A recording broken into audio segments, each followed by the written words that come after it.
अस्सलाम वालेकुम। आज चौधरी फवाद का बयान आप देख लीजिए और उनका चेहरा भी देख लीजिए, जितनी परेशानी में मुब्तला हो के वो तालिबान के अफ़गानिस्तान में जो तर्ज़ हुकूमत है उस पर तबसरा कर रहे हैं।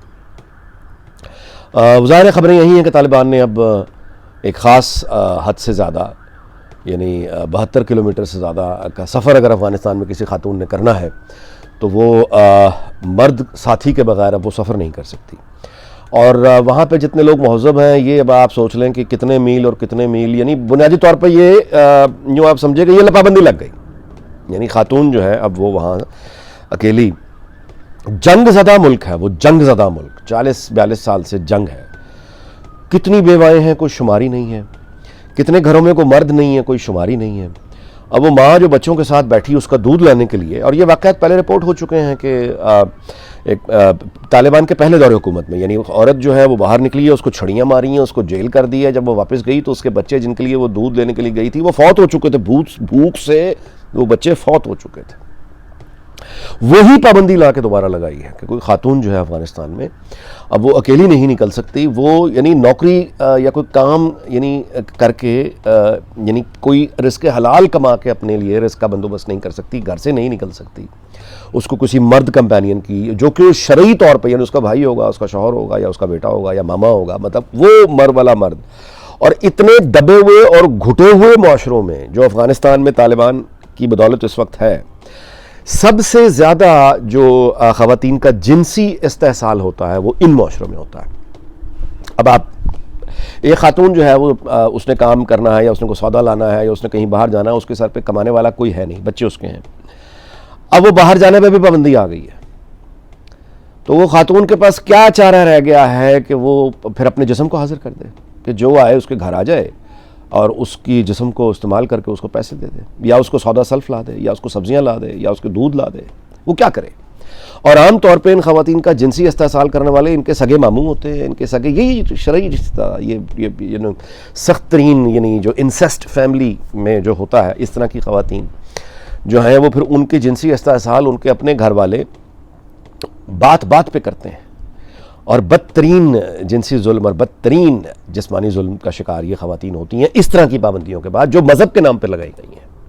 नाम मज़हब का लेंगे ये इस्लाम का, और जो इन्होंने हरकत की है वो ये। अच्छा, टेलीविज़न स्क्रीन पर ज़ाहिर है उन्होंने अब कहा है कि अफ़गान ख़वातीन जो हैं, ड्रामा उन्होंने बंद कर दिया है, सोप ओपरास बंद कर दिए हैं जिनमें ख़वातीन एक्टर्स हों, और ख़वातीन जर्नलिस्ट जो हैं उनको अभी तो हिजाब का कहा है कि हिजाब लेके स्क्रीन पे आए। ज़ाहिर है कि ये भी पर्दा छोटा सा ये भी उठ जाएगा आगे, वो इससे भी बंद कर देंगे। मतलब अब वो असरात हैं जो असरात पाकिस्तान बच नहीं सकता इससे, क्योंकि पख्तूनख्वा में जो ये बयानिया जीता है और बलूचिस्तान में जो एक इस्टेब्लिशमेंट मुखालिफ बयानिया है वो सारा का सारा तालिबान के साथ है।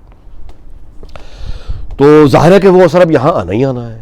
वो यहाँ पे जो ख़वातीन काम कर रही हैं अभी, अब आप कबायली इलाकों में देखेंगे पाकिस्तान के, फिर ये आप पख्तूनख्वा के दीगर इलाकों में देखेंगे जहाँ ख़वातीन जो अकेली यानी काम के लिए जाती हैं, रोज़गार के लिए जाती हैं, उन पर हमले किए जाएंगे, उन पर तेज़ाब फेंके जाएंगे, उन पर गोलियाँ चलाई जाएंगी, और साथ में नोट बनाया जाएगा कि अगर तुम अपनी सलामती खैरियत चाहती हो तो अपने घर में भूखी मर जाओ, क्योंकि उनका तस्वुर इस्लाम यह है कि घर में रह के औरत भूखी मर जाए, बस ख़त्म। उसका काम ही क्या है? ज़िंदा रहना। औरत नाम का मतलब है उनके ख्याल में औरत जो है ये तो है ही बेहूदगी की और शैतान की एक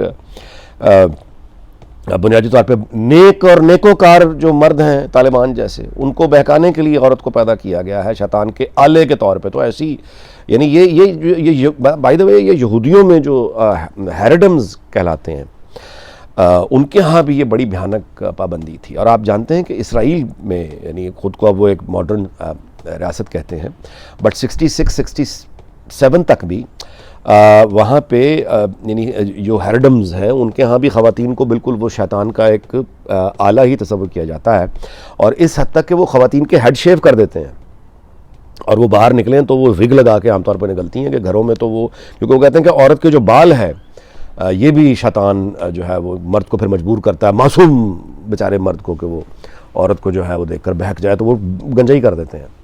और 60s तक इसराइल में जो रेडियो में जो ख़वातीन के, उम्मे कुलसूम मिसाल के तौर पे बहुत मशहूर अरब गुलकारा हैं, तो उनके जो गाने बहुत मशहूर थे, वो पाबंदी थी क्योंकि वो औरत थी, तो वो उम्मे कुलसूम के वो गाने फिर वो मर्दों से गवा के रेडियो वाले इसराइल में और उसको तकनीकी यानी उसकी आवाज़ को बारीक कर देते थे, मर्द की आवाज़ को। तो मर्द की आवाज़ को बारीक करके सुनना यहूदी शरीयत के मुताबिक उन्होंने हलाल कर दिया, और बाकी जो है औरत की आवाज़ नहीं सुन सकते थे। तो वहाँ भी ये यानी एक्सट्रीमिज़म यानी यहूदियों में भी इस तरह का, क्रिश्चियनिटी भरी पड़ी है तारीख़ इनकी।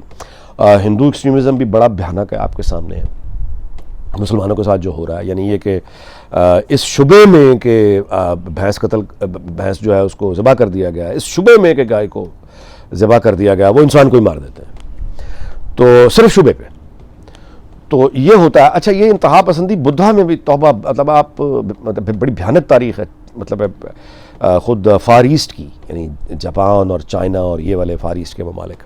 तो इंतहा पसंदी ये नहीं है कि सिर्फ मैं आपको ये पस मंज़र बताने का मतलब ये कि इंतहा पसंद रवैयों में मज़हब सिर्फ एक बहाना होता है। वो कभी इस्लाम होता है, कभी यहूदियत होती है। अच्छा, यही इंतहा पसंदी जो है ये हिंदू के हाथ में आ जाए तो वहाँ हिंदुज़म को बहाना वो बनाएगा, बुद्धा के हाथ में आ जाए तो बुद्धा को बनाएगा।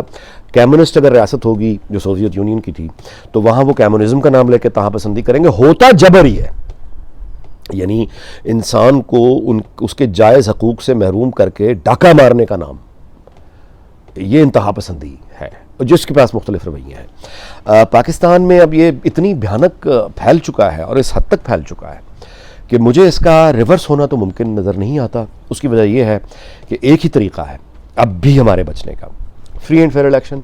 अवामी और पॉपुलर सियासी क़ुव्वतें होंगी जो इन इंतहा पसंद क़ुव्वतों को कौमी और अवामी दबाव के तहत इनकी हदूद में रख सकती हैं, इनको बिठा सकती हैं। लेकिन अगर बाकी इदारे इनको सपोर्ट चोरी छुपे करते रहे और अपने दायरे में रहने से इनकार कर दिया और वही माजी दोहराते गए, तो फिर मैं बड़े दुख से आपको ये गुजारिश कर रहा हूँ कि पाकिस्तान की सालमियत बरकरार नहीं रहेगी।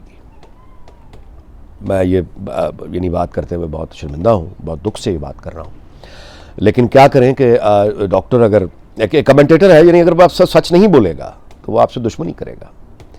तो मेरी राय ये है, तारीख़ का एक तालिब इल्म होते हुए, कि मामलात जो हैं वो हमारी स्टेट मशीनरी के हाथों से भी निकल रहे हैं, निकल चुके हैं बहुत से मामलात में।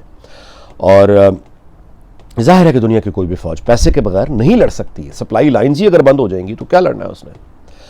कौम जो है वो जहाँ इतने वसी पैमाने पे पाकिस्तानी कौम में, पाकिस्तानी इस वक्त स्टैब्लिशमेंट की जो सियासत में यानी मदाखलत है, उसके ख़िलाफ़ एक बड़ी भरपूर फ़िज़ा बनी हुई है। जो गुफ्तगू पाकिस्तान की आर्मी के बारे में इस वक्त पाकिस्तान के लोग कर रहे हैं, ये तो कोई दुश्मन भी नहीं कर रहा। मतलब उस तरह को तो जो मलाइन है पाकिस्तान आर्मी को, बाहर वाला इस वक्त नहीं कर रहा जितने खुद पाकिस्तान के लोग कर रहे हैं। और एक्सट्रीमिज़म है। ये फवाद चौधरी ने जो आज बात की है ना, जिसमें मैंने वीलॉग शुरू किया था, कि पाकिस्तान के दो तरफ एक्सट्रीम्स आ गई हैं। इस तरफ हिंदू एक्सट्रीम है, उस तरफ यानी इस्लामी एक्सट्रीम है। और उसके नतायज जो फवाद चौधरी का चेहरा कांप रहा था और वो खौफ से बात कर रहा था, ये वही बात है जिस पर मैं 3-4 दिन पहले काफ़ी दिनों से आपसे गुजारिश कर रहा हूँ कि वो मौज़ूआत जिन पर हमें इस वक्त शोर मचा देना चाहिए कि हम गए, और वहाँ पर वो मौज़ूआत सिरे से ज़ेरे बहस ही नहीं है। और शुक्र है कि फवाद चौधरी अब इसको ज़ेरे बहस तो लेकर आया है, सिर्फ ये बताने के लिए कि ये होने जा रहा है। इधर से इंडिया, वो तो कह चुके हैं ना कि इधर से वो आ रहे हैं, इधर से तालिबान आ रहे हैं। अब दो तरफ से अगर अटैक हो गया तो आप किस दुनिया में रहते हैं? मतलब एटम बम चला देंगे? किस दुनिया में रहते हैं? कौन चलाने देगा एटम बम? ये खुदकुशी को नहीं करने देगा। न चीन, न अमेरिका, न सऊदिया, न इंडिया, ये अपनी सारी ताकत लगा देंगे एटम बम चलाने का। तो कोई पागल ही सोच सकता है ना। और बाय द वे, कोई छोटा न्यूक्लियर चलाने में पाकिस्तान चलो कामयाब अगर हो भी गया बिलफर्ज महाल, तो ये भी खुदकुशी है। अपने लोगों को मारेगा ना पाकिस्तान।